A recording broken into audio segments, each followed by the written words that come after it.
Imagine that you are a cigarette smoker, and unfortunately, the day finally comes.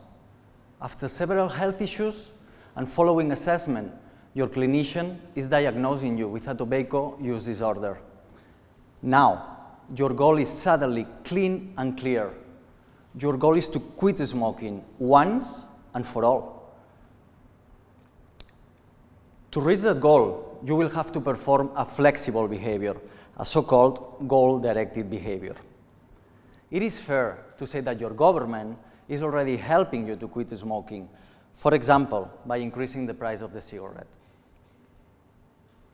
At the neurobiological level, your government is using strategies that are activating your amygdala, a structure found at the center, at the very center of our emotional brain. Your government is facing you to danger, to the possibility of death and disease. Your government is trying to scare you, expecting that fear will stop your addictive behavior. As a clinical health psychologist specialized in treating addiction, instead of scaring you, I want you to activate your rational brain. I want you to analyze your addictive behavior so you can recognize where it happens, which is the stimulus triggering your craving. What are you thinking? What are you feeling at that precise moment? And most important of all, I want you to know what is in a cigarette. I want you to learn about the 600 ingredients and 4,000 chemicals that are contained in a single cigarette, so you can decrease the value of smoking, understanding it as a real punishment instead of understanding it as a reward.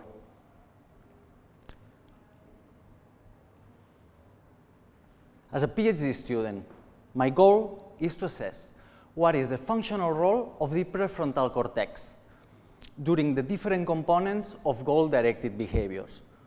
Why the prefrontal cortex? Because this is the area that we found at the very center of the human rational brain. To do so, I plan to use non-invasive brain stimulation techniques.